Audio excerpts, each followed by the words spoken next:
الحمد للہ وکفا وسلام علی عبادہ الذین اصطفیٰ اما بعد فاعوذ باللہ من الشیطان الرجیم بسم اللہ الرحمن الرحیم قال اللہ تعالی فی القرآن المجید والفرقان الحمید رب ارحمہما کما ربیانی صغیرا وقال النبی صلی اللہ علیہ وسلم رضا الرب فی رضا الوالد وسخط الرب فی سخط الوالد او کما قال علیہ الصلاۃ والسلام اللہم صلی علی محمد وعلی آلہ وبارک وسلم علیہ۔ مجھے سامعین، آج کے ہمارے اس درس کا عنوان ہے والدین کا مقام قرآن اور حدیث کی روشنی میں، یعنی والدین کا وہ مرتبہ، وہ مقام کہ جس کو قرآن و حدیث نے بیان کیا۔ تو سورہ یوسف میں اللہ رب العزت نے اس بات کا حکم دیا کہ ماں باپ کے ساتھ رحمت، شفقت اور محبت والا جو ہے تو وہ معاملہ کیا جائے۔ یہ رحمت، شفقت اور محبت کا پیکر ہوتے ہیں، اور ایسی بخاری شریف کی روایت میں ہے کہ ماں باپ اللہ تعالیٰ کی ایسی نعمتیں ہیں کہ جس کا کوئی بدل نہیں۔ اگر دنیا میں یہ چلے جائیں تو دنیا کی کوئی بھی ہستی، کوئی بھی رشتہ، کوئی بھی تعلق ایسا نہیں کہ جو انسان کے والدین کا درجہ اور ان کا مقام حاصل کر سکے۔ اسی سورہ بنی اسرائیل میں فرمایا کہ ماں باپ قابل احترام ہیں اور واجب العزت والاکرام ہے، کہ ان کی عزت کرنا، ان کا احترام کرنا یہ اولاد پر انتہائی ضروری ہے، اگرچہ وہ کافر کیوں نہ ہو۔ اگر کافر ہوں تب بھی اسلام نے حکم دیا کہ ان کے ساتھ محبت والا، خدمت والا معاملہ کرو۔ صرف اتنا ہے کہ وہ کفر کی جو باتیں بتائیں تو اس کی پیروی نہ کرو، ان باتوں کے پیچھے نہ چلو، لیکن اس کے علاوہ ان کی خدمت کرنا،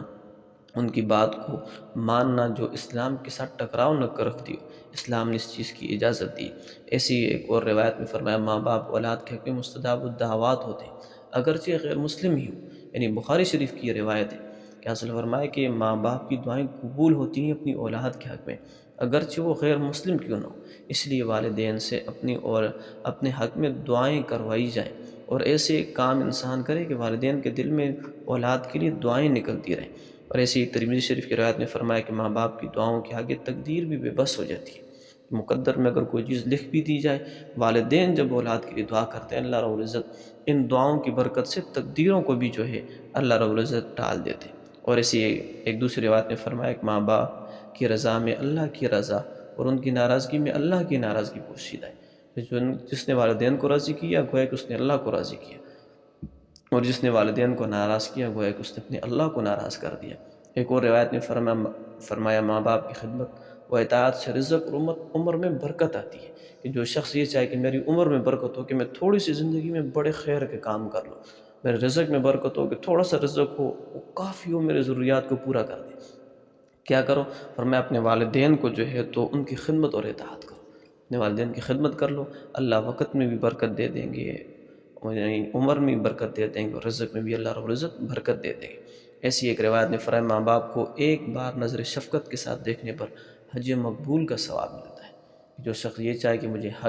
ایسے حج کے برابر ثواب ملے کہ جو اللہ کے ہاں قبول ہوتا ہے، مجھے اتنی نیکیاں مل جائیں کہ جتنے اس شخص کو ملتی ہیں کہ جو حج کرنے گیا اور اس کا حج قبول اللہ کے ہاں ہو گیا، تو مقبول حج کی برابر ثواب حاصل کرنے کے لیے کیا ہے؟ اپنے والدین کو محبت کی نگاہوں سے دیکھ لیا جائے۔ اور ایک روایت میں فرمایا ماں باپ کا شکر ادا کرنا اتنا ہی ضروری ہے جس طرح اللہ کا شکر ادا کرنا ضروری ہے، کہ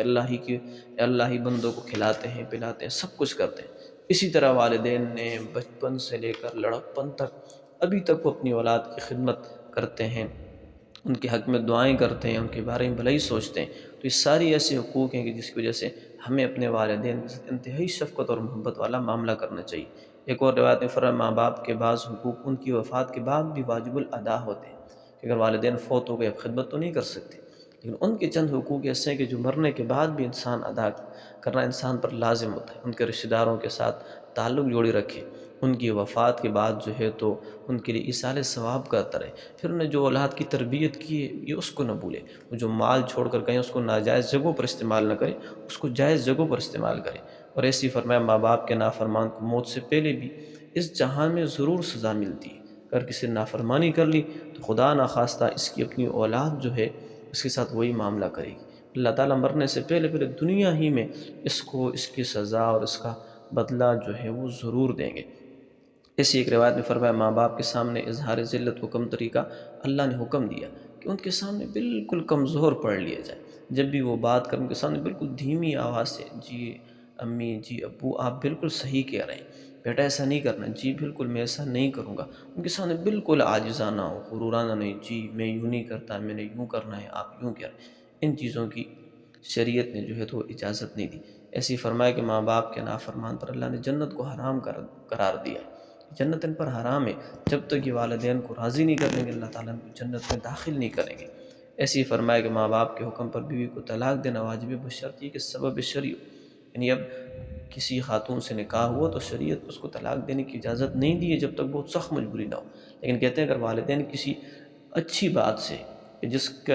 کی وجہ جو ہے وہ شریعت ہی ہے، اگر وہ کہہ دیں تو والدین کے کہنے پر بیوی کو طلاق دی جا سکتی ہے، کہ جب کہنے کی وجہ معقول ہو، ایسا نہ ہو کہ اس خاتون کے ساتھ زیادتی مقصود ہو، تو پھر والدین کے بات کہنے کی وجہ سے بیوی کو طلاق نہیں دی جا سکتی۔